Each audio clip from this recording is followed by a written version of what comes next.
I've always felt like you and I had kind of a connection. Whenever I'm in the studio, I don't know what it is, but I always feel like it's you and me against everybody else. Do you feel the same way?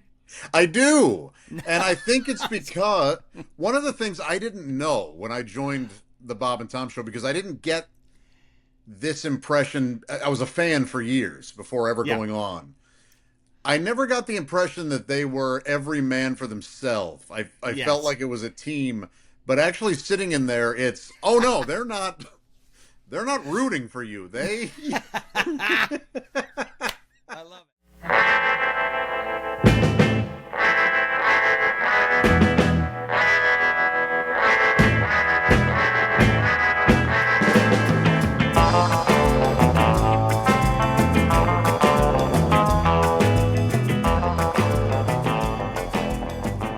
Hey everybody, it's Dave Dyer, and welcome to another episode of Tight 10 with Dave Dyer. This is my podcast where I have on interesting guests, people that I find interesting, that I want you to find interesting. We get to know them with 10 questions. It's a nice, quick way to get to know somebody, and in and out, just like me at a party. Let's go. My guest today was voted the funniest male comedian in the St. Louis area in 2011, just barely beating out Nikki Glaser. He also taught English in South Korea for 2 years. I wasn't aware of this, or maybe you've said it to me before and I wasn't paying attention. But you probably know him best as one of the co-hosts of the very famous, nationally syndicated Bob and Tom show. Ladies and gentlemen, Josh Arnold. Good morning, Josh. Hi, David. Great to see you. Good to see you. Very good to see you. I'm thrilled to have you on. We always have a great time when I'm in the studio. I love coming in to see you.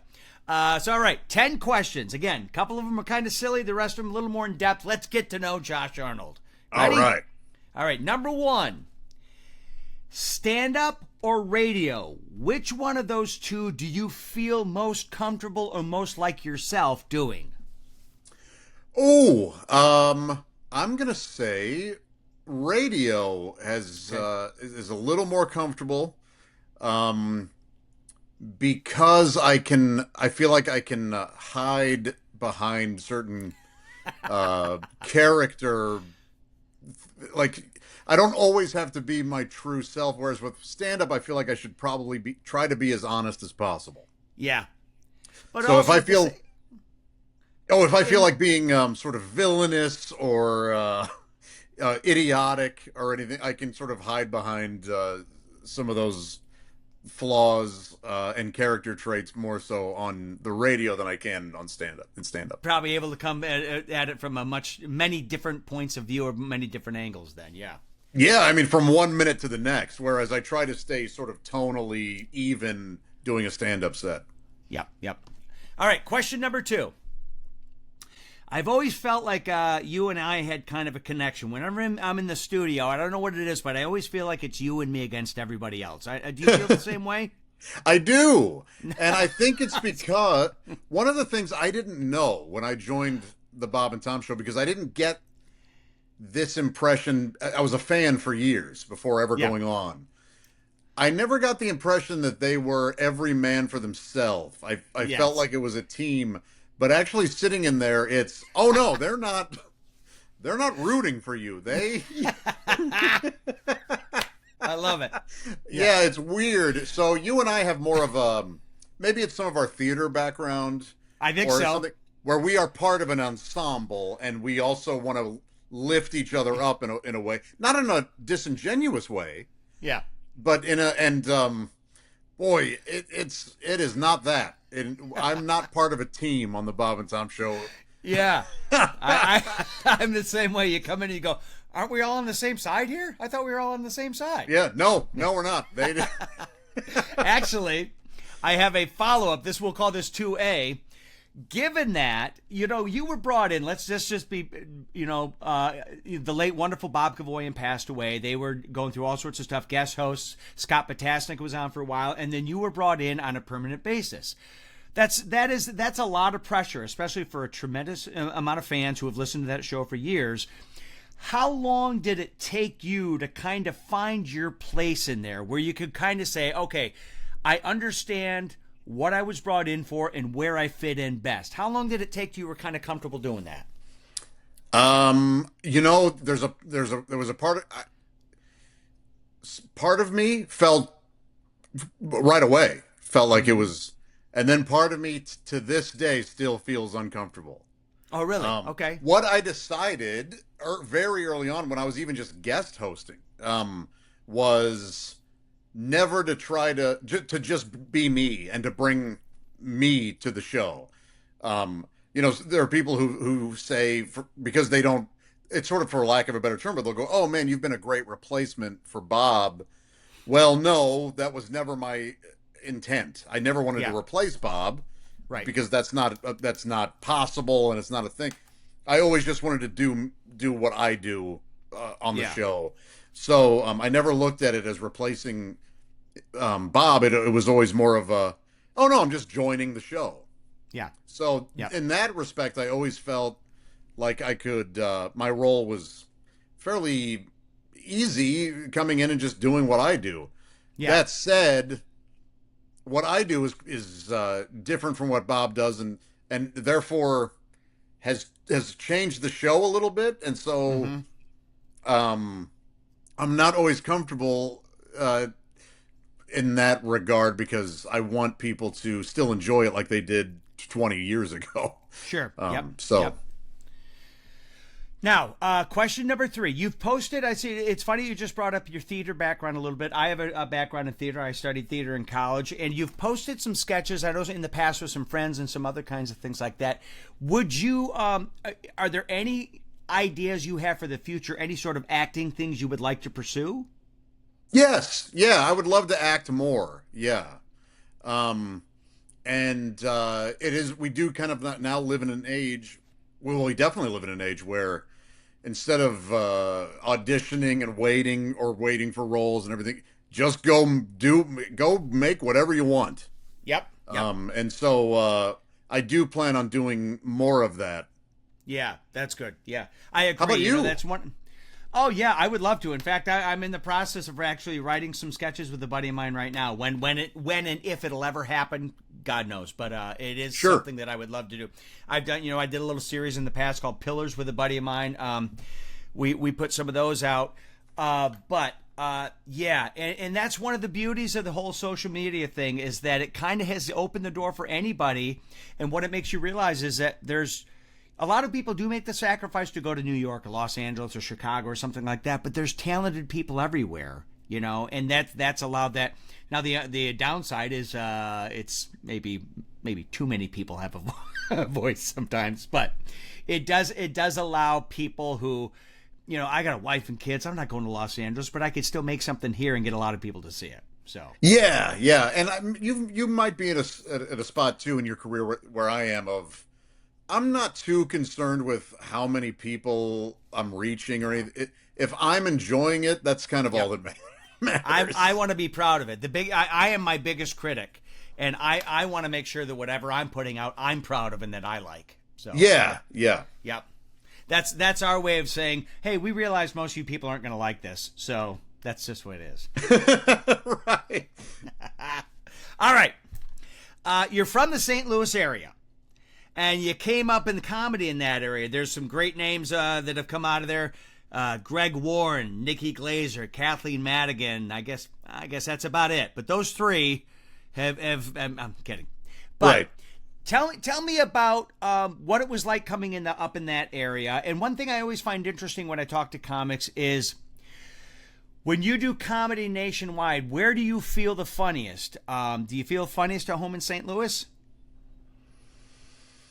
Um, in a way, because I'm confident with the space. Even when you're Mm-hmm. confident in the place you perform. In this case, it would be the Westport Funny Bone. You feel more at home, and so you Sure. feel more relaxed. It's like having a home game. Um, and I also feel when I'm hanging out with my funny friends in St. Louis, I've always tried to hang out with people who I think are funnier than me because Yeah. I feel like it elevates my game. Yep, I love it. So Yep. in that case, when I'm around all my funny friends in St. Louis, I feel like it makes me funnier because, Yeah. uh, I'm more inspired. I feel uh, inspired by them and Yeah. try to make them laugh.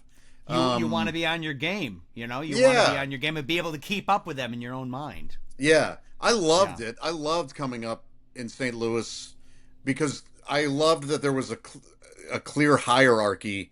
You showed up at open mic, and then when you got on, you did your best to kill. The more you killed, the more likely you were to get on the next week and the next week. And then you became an MC at that club on off nights. And then if those went well, you became an MC on Fridays and Saturdays as well. And that kind of thing. I just liked that you could, there were established roles that you just knew where you were. Like you knew, oh, I must be getting better if the manager's asking me to host. I must be getting even better if they're asking me to feature, that kind of thing. Is there something unique about St. Louis that you see in the comics that you came up with that when you hear, oh, well, that guy's a New York comic, you can tell he's a New York comic. Is there something unique about the St. Louis scene that you can tell? What a couple club owners and managers in that area always said was St. Louis comics murdered, meaning and there are a couple reasons for this. One is that the audiences can be vicious if you give them a breath, if you pause too long, they will yell something at you. Yeah. Not a great thing. So you learned to sort of fill all the space with as much funny as you could. Yeah. And that's not to say that they're also very generous audiences. So when you kill in St. Louis, I mean, you're murdering, and right. You still have to earn it. They're not easy, but I learned to become thick-skinned and as bulletproof as I could, and I learned that from guys like Greg Warren and Nikki Glaser, who were just pow, pow, pow, pow, and it's just you just try to fill the space with jokes. I would sometimes get envious of other scenes. I don't know if everybody feels this way, but I always felt like Cincinnati had a scene where you could take your time more. You could build a setup more and then just have a killer punchline as opposed to punchline, punchline, punchline. Yeah. So that didn't always fly in St. Louis. Yeah, I will say this because I can't really, I got to be honest with you, because Grand Rapids being a smaller city, I can't really say a definitive aspect of the Grand Rapids comedy scene. But it's funny that you say that about really, a lot of the comics that I watched, a lot of the headliners I watched as I was coming up were very much like that. So I learned I didn't go fast, but it was, I can remember seeing an interview with Mark Norman, and he was talking about after he worked with Jerry Seinfeld one time, and they went out to dinner, and Jerry was like, your job as a headliner, you have one job, and that is to kill. That is your one job. I don't care how you do it. If you want to be alternative, great. But if it's not working, you got to find a way. Your job is to kill. And I've always had that in my head. Not that I, am afraid of pauses, but it's got to be worth the price they paid for the ticket. Exactly. I'm always conscious of the crowd, and so like I never take for granted that they came out to see me, that they left their homes, that they're spending hard-earned money. And in this day and age, going out to dinner, parking, ticket prices, even if you're at some small club, they've got a couple $100 into the night. Yeah, exactly. You owe them to be on top of your game. Yeah, so, like in fact, I've started writing a bit, and I haven't tried taking to the stage yet, but about what are you guys doing here? How are you? How did you leave your house? Like I'm here because I'm being paid. Like I'm not being paid to do comedy. I'm being paid to walk out my front door because I would be at home. I don't know how you guys are like that kind of like. So I'm always just like, man, you guys. Especially in the Midwest with the limited nice weather that we have. I mean, the middle of July. What are you people doing here? Look, I've seen my act. I wouldn't be here if I didn't. Yeah, what are you nuts? Is your power out? Yes. Why are you here? Question number 5. You're flipping through channels on the television. Whiplash, Nightcrawler, and Mad Max Fury Road are all on at the same time. Which one of those do you watch and why?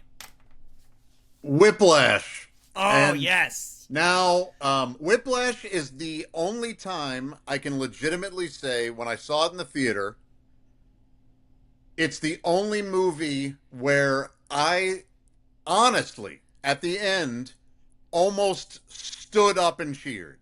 Like, Yeah. you'll hear, you'd always hear like movie critics go, "You'll stand up and cheer when you," Yeah. like, I started to get up. I Yeah. actually started to get up. I'm getting chills sort of talking about it now because Excuse me. I couldn't believe that I started to get up Yeah. and clap at the end of that movie. Such a good movie.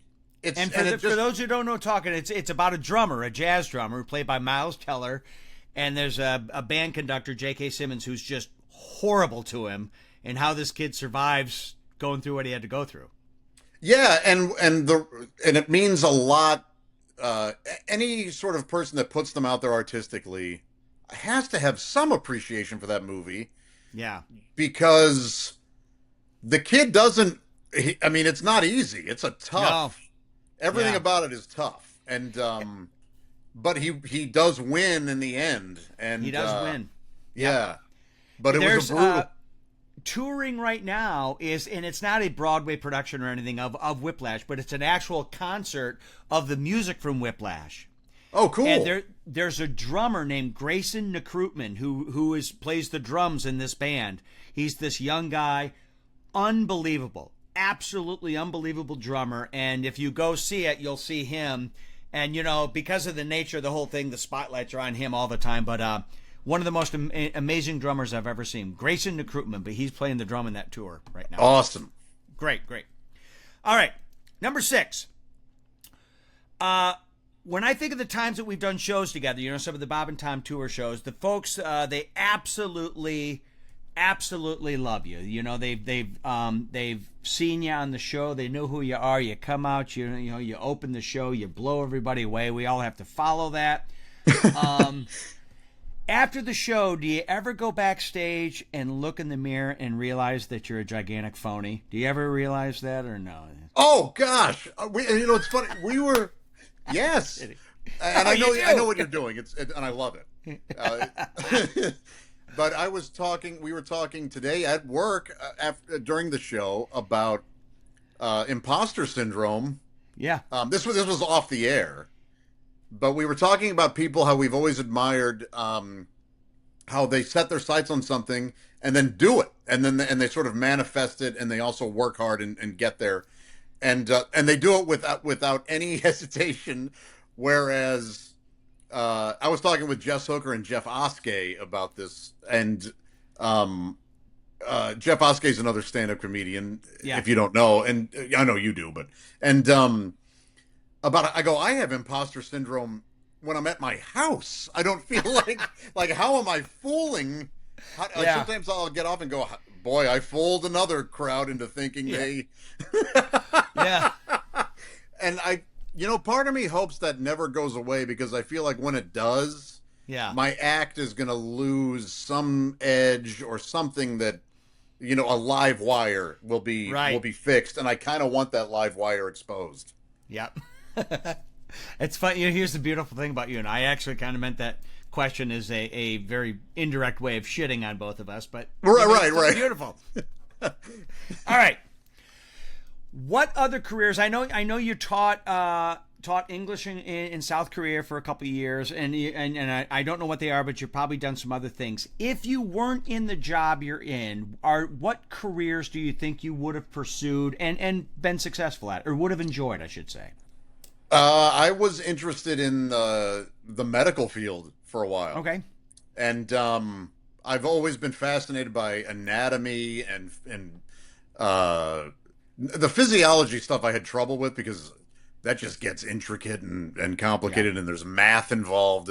But the anatomy stuff and the human body and everything that goes along with it, I was always really fascinated in. I did okay. It depended on I took a few courses in high school and college that were, human anatomy and physiology and all that stuff.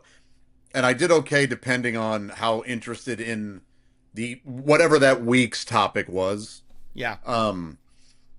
but then that's when I realized, oh, I don't love everything about this, so I shouldn't Yeah. pursue it.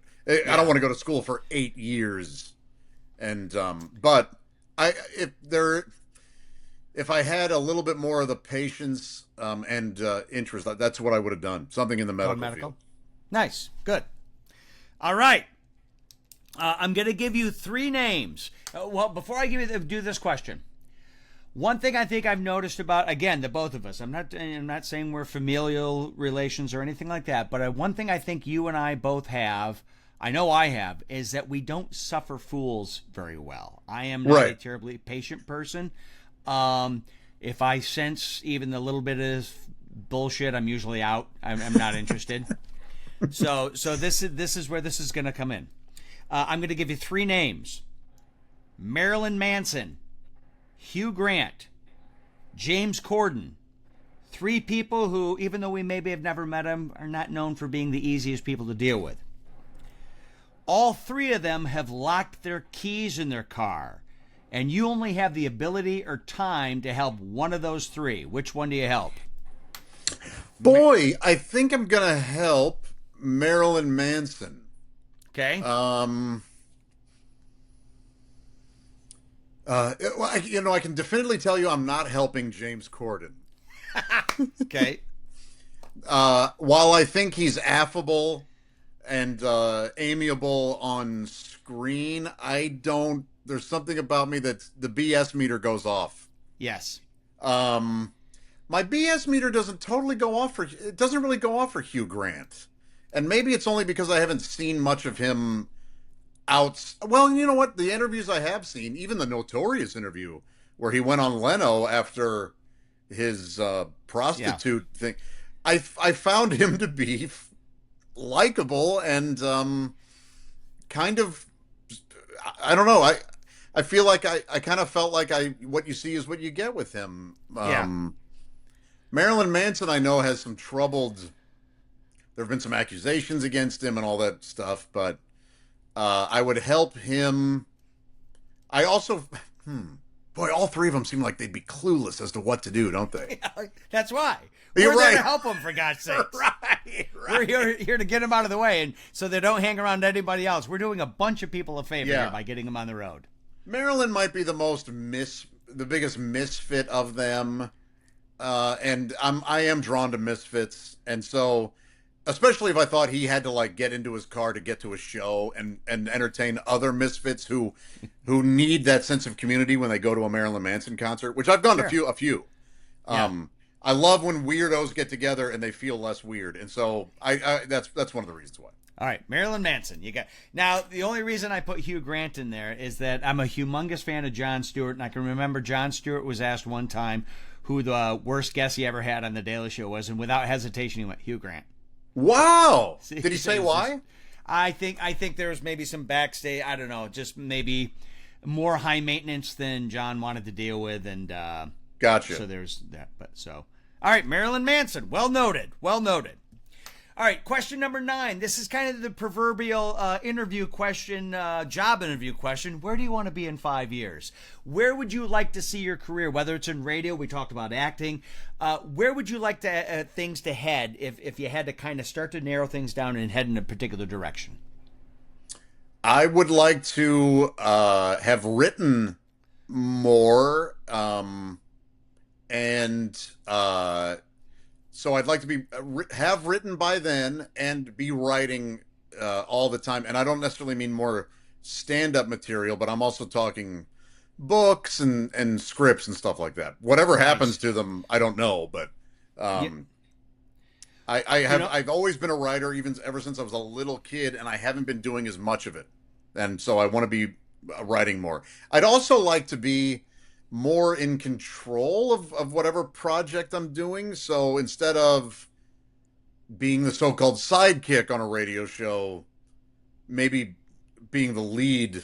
Although I don't like all that responsibility. One of the great things about Tom Griswold is he takes care of a lot of the stuff that I have. He drives it. He drives the bus. Yep, which is great. You got to have that person. You got to have that person there. Yeah. You know what? I love that you said that about the writing, because I often think about that too. And I don't know. I'm 57. I don't know how close in age we are, but I'm 48. 48. Okay. So, and I just mentioned this a couple episodes with some friends of mine that I did an episode with, but I am certainly at a point in life where, and I enjoy the writing too. And I don't know how much I could see myself doing essays, not full books. I mean, I think a lot of that is just my own attention span, but scripts and things like that. I love writing dialogue and all sorts of stuff. I am very much at a point, as much as I still love getting on stage and doing this kind of thing, I would also be totally happy to have a career behind the scenes where I create something, somebody else takes it and does whatever they want to do with it. I can, I make a good living, I'm creative, but yet nobody really knows who the hell I am. I think I'd be totally fine with that as well. I would as well. Yeah. Yeah. Yeah. Yeah. You and I are definitely kindred spirits in a lot of ways. And yeah, I have wrestled my whole, we'll call it entertainment life. I have wrestled with craving attention. Yeah. And craving anonymity. And yeah. It's a weird war going on in here. Yeah. And with the emergence of social media, like, for example, as we alluded to earlier, I love doing a show and getting the laughs and knowing that you knocked it out of the park, and I enjoy that attention. You enjoy the adulation and things like that. But at the same time, I'll post stuff on the internet and somebody, you look, didn't get very many likes. And you're like, I don't really give a shit. I don't care. No. I just, is 200 people last night had an absolute blast. So yeah, exactly. I don't care. I'd rather please those folks than. Yes, exactly. Yeah. Yep. Question number 10, last question, Josh. I ask everybody, this is the final question. Favorite way to celebrate a win, either professionally or personally? Something great happens with your career, something great in your life. What's your favorite way to sit back and celebrate that win? To get some people around me, friends or family, not a lot, but a handful, and maybe have a beer and not talk about what the win was, but just enjoy their company. So I just want to enjoy the company of some people I love being around. Perfect. Love it. Do you find, again, maybe we have even more in common, outside of when I'm performing or creating my stuff, writing, whatever I'm doing, I rarely sit and talk about comedy with other people. I don't know if you do. I mean, with other comedians, yes, but like if it's a bunch of people that maybe are just friends that are, I rarely sit and I would rather, I get enjoyment just out of the conversation and finding out what's going on in their lives. I totally agree. I don't want to talk comedy with people who don't do it. Exactly. And I don't mean that in a jerkish way. I know. You know what? It would almost be like if you and I are sitting at a bar and a military veteran sits down and we start asking them about combat. Yeah.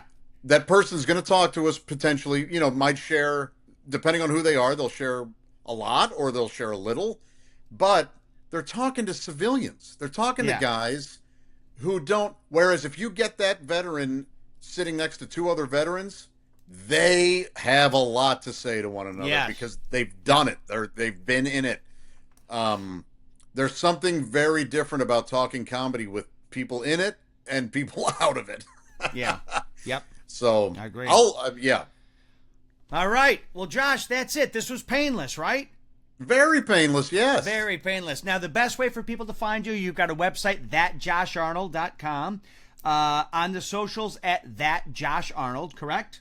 Yes. And I'm mainly I think I'm only on Instagram. Okay.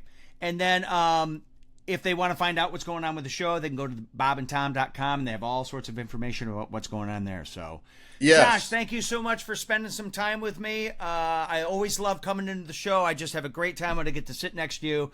And I wish you all the best and hope to see you very soon, okay? Thank you, Dave, and you're very welcome. And I feel the exact same way, man. Whenever you and I get together, it really is, like I said, it's like kindred spirits. And and I want you to know that no matter any time that you are on the Zoom or you're in studio, I'm with you, pal. I'm not going to be looking at a laptop. I'm not going to be trying to dismiss whatever. All right. So, and it's and one of the reasons is I genuinely enjoy you as not only a performer but as a person. So, Thank you very much, Josh. I appreciate it. All right. Have a great day. Thanks a bunch, Josh. you too, man. See you, buddy. Okay. Bye. See ya.